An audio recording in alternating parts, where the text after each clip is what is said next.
Welcome to Workplace Psychology with Dr. Martha Greidick. I'm Dr. Martha Greidick.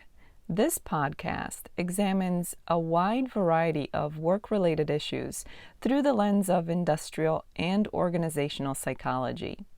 And while many of the topics discussed here may be seen as intended for white-collar employees and their employers, in reality, the ideas presented here are applicable across organizations and industries.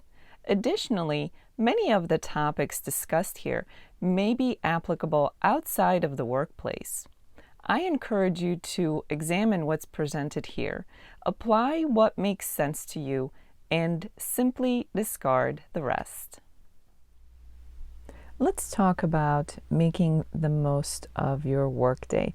Who wouldn't want that? But to make the most of your day at the office, you have to start your day off right. Start it off on the right foot, so to speak. By starting your day off right, you're setting yourself up for success. You're setting a foundation, one that you can utilize to support the rest of your day.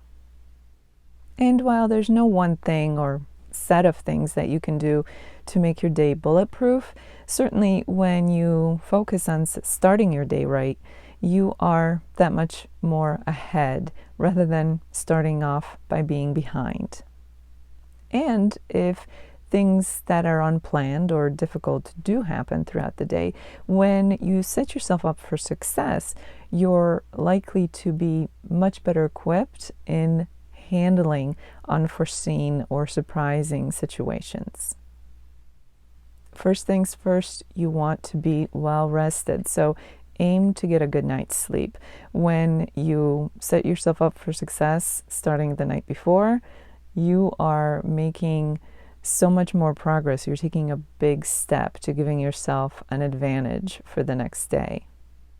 When you're well rested, you have more energy, but you also have a better mood and a better mindset. So make sure you start yourself off right by getting quality and enough sleep. Make a point of getting up early. There's much to be said for getting up early or early enough where you're not feeling rushed in the morning.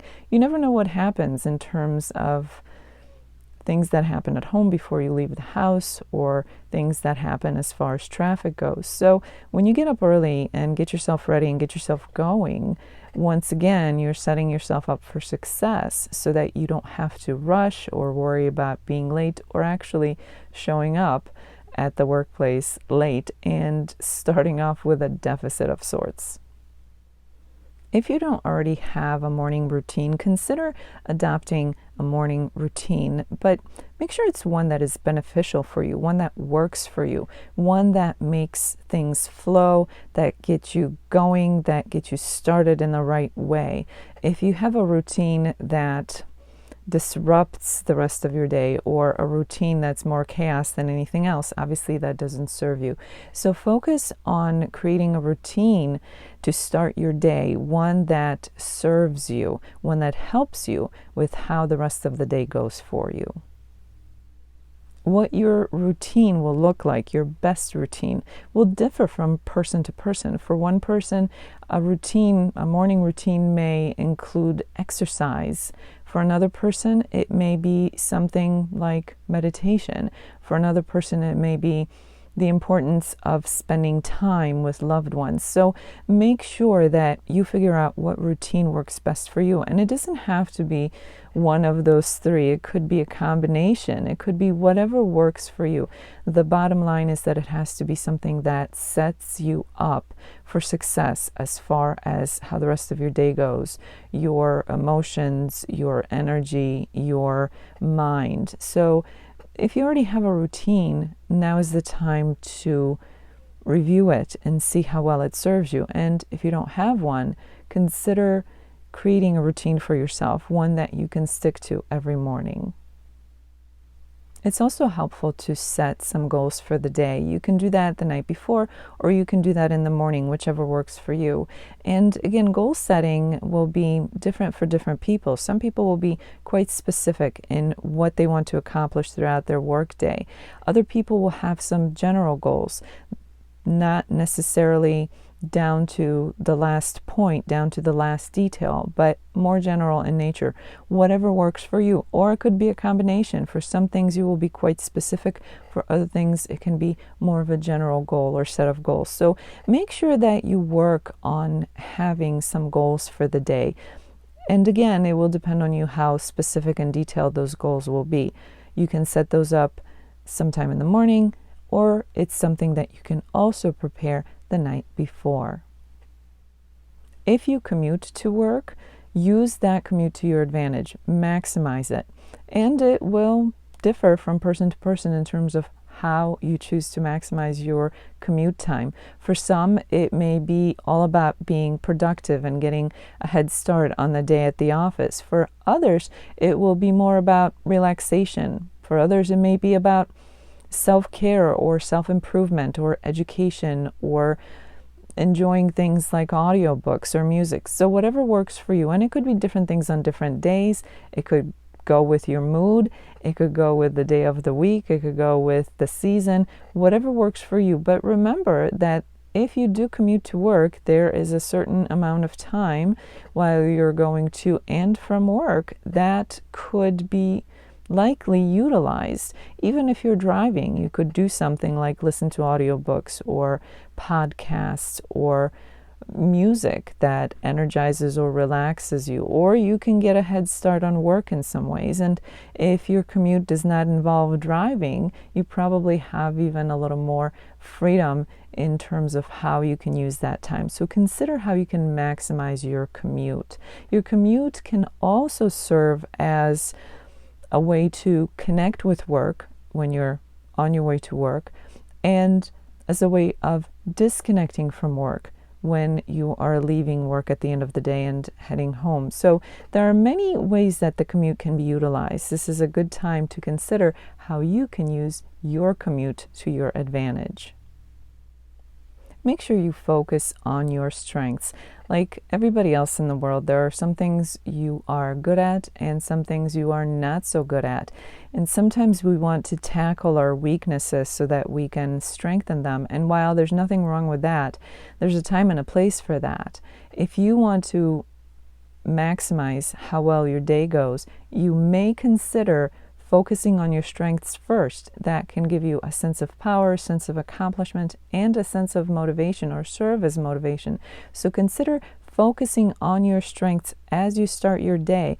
Once you gain that sense of power and ability, that may be enough to help you tackle those things where you may not feel as sure of yourself. So consider focusing on your strengths first. Make sure to take regular breaks throughout the day. Sometimes it's so easy to get caught up in the everyday responsibilities and the busyness of being at work, being at the office, that it's easy to forget to take breaks. Make sure you take regular breaks throughout the day. Those are critical for your health, your well-being, for giving your body a break, giving your eyes a break, especially if you stare at a screen of some sorts for an extended period of time. Get up, take a break, have some water. Make sure that you're giving both your body and your mind a break multiple times throughout the day. And of course, equally as important is fueling your body properly. That means throughout the day, from the very beginning before you even leave for work, all the way throughout the day. Make sure that you're nourishing your body with the proper food and proper hydration, preferably water, so that you can fuel your body in such a way that it serves you, that it energizes you, rather than in such a way that it makes you tired or makes you sleepy. So remember to fuel your day properly throughout the day. As this episode comes to an end, let's review what was discussed. It's important to start the day off right, to start it on the right foot, if you will. And there are plenty of things that you can do to help yourself move that dial in the right direction. First and foremost, make sure you get enough sleep and then get up early. Wake up early so that you have plenty of time to do what you need to do in the morning to get yourself going and get yourself to work. Remember to create a morning routine if you don't already have one. Make sure it's one that serves you. So whether it's a routine to energize you, such as exercise or something like meditation or time with loved ones, whatever works for you, make sure that you have a morning routine that will help to get you started on your day. Set goals for the day. Those could be detailed and very specific or more general in nature. Take advantage of your commute time. Don't leave that time laying on the table unutilized. So however you find it to be most beneficial for you, whether it's getting a head start on work or finding relaxation or focusing on self-improvement, make sure that that commute time is utilized to your benefit. Focus on your strengths first instead of your weaknesses. That can give you a sense of power and accomplishment, and it can motivate you throughout the day. Make sure you take plenty of regular breaks throughout the day so that your body and your mind get a break from work.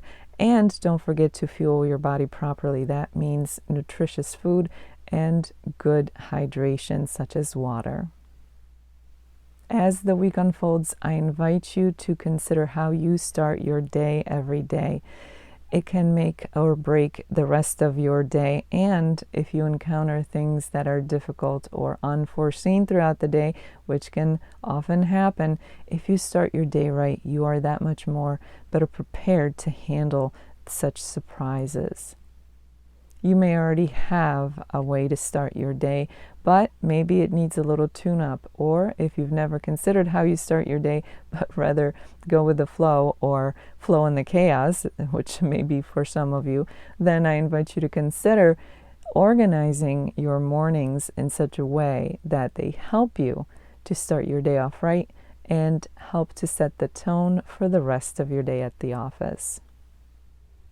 For those of you who experience this podcast in an audio-only version, I invite you to check out my YouTube channel, Stress Free with Dr. G, where you can find the video version of the podcast.